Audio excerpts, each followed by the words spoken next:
Korea has developed at least half a dozen nuclear warheads. That adds to their arsenal of some 60 to 70 nuclear warheads. So, North Korea hasn't done much, if anything, since Donald Trump began speaking to Kim Jong-un towards denuclearizing North Korea. So really, there is a lot at stake, a lot riding on this. It can't just be style over substance. Yeah. Well, it's an important point because this is not frozen in time, that as these negotiations have gone on without progress on denuclearization doesn't mean that the North Korean program stays in place. It is, as you were saying, making progress. The number of nuclear warheads growing, advances in its missile system, including long-range missiles. That happens as these talks stall here. But this meeting today, the expectation really to have the meeting happen. The president defining success as the meeting taking place. This is not a negotiation today. It is simply a face-to-face and a handshake at the border. Let's a brief note about what's happening next year. The president, a short time ago, went to what's known as the observation post there, where he could look across into North Korea and look at the array of forces there defending the DMZ. He has now gone down closer to the truce village, where he's going to meet face-to-face with U.S. forces deployed at the border here, some of the 28,500 U.S. forces deployed in South Korea to help protect South Korea from the north. And then in a short time is when, of course, he will meet the North Korean leader, Kim Jong-un, face-to-face for a handshake, perhaps with the possibility of setting foot into North Korea, if given the invitation by the North Korean leader. I'm joined here at the border by Paula Hancock-Paste here in Seoul. Enormous amount of choreography between in what's happening now and in these next steps here. A little bit of showmanship as well. Absolutely, and it's interesting when you think this is North Korea that's going to be part of this, because it is the most choreographed country on earth. Everything that comes out of Pyongyang is planned to the umpteenth degree. I mean, there are no images of Kim Jong-un that come out that he doesn't want people to see. It's very heavily vetted. And of course, these kind of meetings, he can't control as much. He can't control the message that is going out.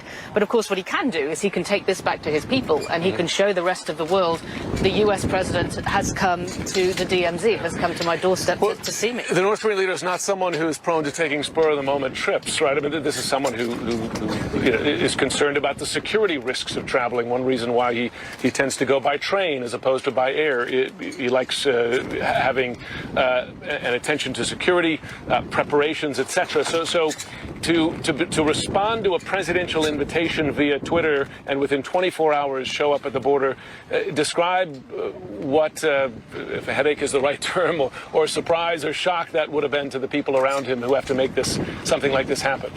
I mean, to say it's unprecedented is just underplaying it completely. This is not what North Korea does. I mean, as the US president himself said yesterday, at least we now know that Kim Jong-un follows me on Twitter. I mean, clearly the elite in the country are following everything he tweets, are following everything he says. And the response that we got from Choi Sun-hee, the vice foreign minister on KCNA, that's the quickest response from anyone in North Korea that I've ever seen. It usually takes a day or two to react to anything that any other leader would say. Now, obviously, time was of the essence with this, but that was incredibly fast. We're looking at pictures from just a moment ago from the DMZ, the president there describing the scene he saw. Also, taking, as we've noticed this 3 or 4 times in the last 20 minutes or so here at the border, taking some shots at the press coverage of his negotiations with the North, saying that the press is not giving him credit for the achievements from those negotiations, though, of course, it's his own administration who defines success as being denuclearization by North Korea, and that is something where North Korea has not made progress. We're going to take a brief break here as we wait just moments from now for that meeting, that face-to-face meeting on the DMZ between President Trump and Kim Jong-un. Stay with us. We'll be right back. How's it going? How's what going? The John Hughes scripts. It just jumped off the page. I remember reading 16 Candles in the back of my parents' car, just stretched out on the seat, cracking up.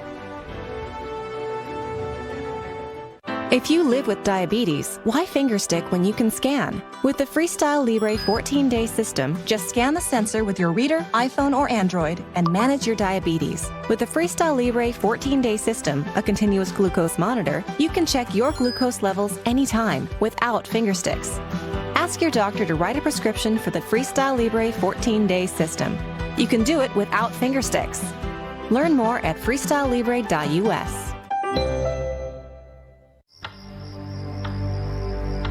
They're America's biopharmaceutical researchers, pursuing life-changing cures in a country that fosters innovation.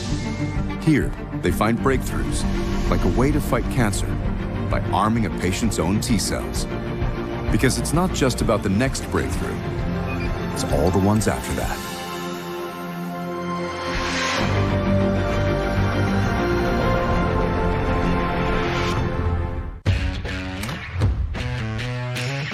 Shaving has been difficult for me.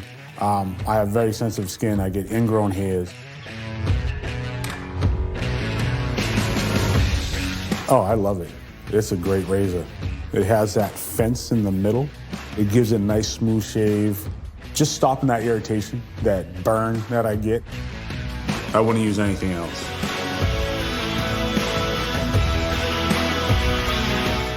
The first survivor of Alzheimer's disease is out there, and the Alzheimer's Association is going to make it happen.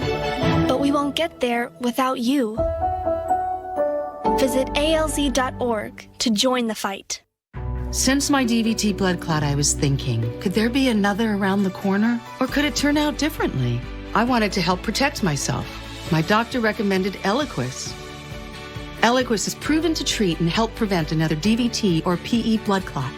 Almost 98% of patients on Eliquis didn't experience another. And Eliquis has significantly less major bleeding than the standard treatment. Eliquis is FDA approved and has both. Don't stop Eliquis unless your doctor tells you to. Eliquis can cause serious and, in rare cases, fatal bleeding. Don't take Eliquis if you have an artificial heart valve or abnormal bleeding. If you had a spinal injection while on Eliquis, call your doctor right away if you have tingling, numbness, or muscle weakness. While taking Eliquis, you may bruise more easily, and it may take longer than usual for bleeding to stop. Seek immediate medical care for sudden signs of bleeding, like unusual bruising. Eliquis may increase your bleeding risk if you take certain medicines. Tell your doctor about all planned medical or dental procedures. What's around the corner could be surprising.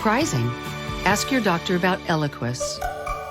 As a real estate agent, I've learned it's excess moisture that causes musty odors. Pro tip, use Damprid. New Damprid drop-in tabs attract and trap excess moisture out of the air, eliminating musty odors. Works every time. Get rid of dampness. Damprid. Closed captioning brought to you by Mesobook.com.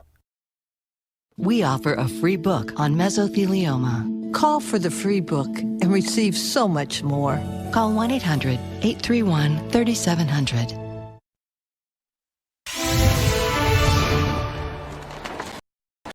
I'm Jim Sciutto at the demilitarized zone between North and South Korea, where moments from now, President Trump will meet face-to-face with Kim Jong-un of North Korea, the first time a sitting U.S. president meeting face-to-face with a North Korean leader, and the location, an historic one as well, right there on the border, the truce village separating these two countries, that point on the border separating them for some 66 years since the end of formal conflict between the two of them.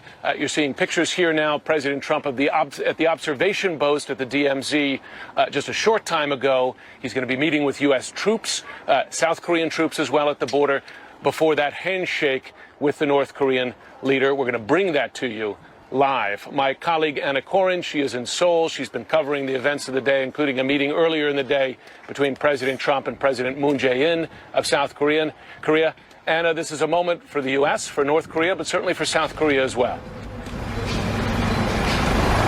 It absolutely is a very important moment because South Korea's President Moon Jae-in has been working behind the scenes to try and get negotiations back on track. In fact, the North Koreans have shunned the South Koreans, if you like, a little bit dirty as to what happened back in February at Hanoi when those talks ended abruptly. Obviously, different expectations as to what can be achieved.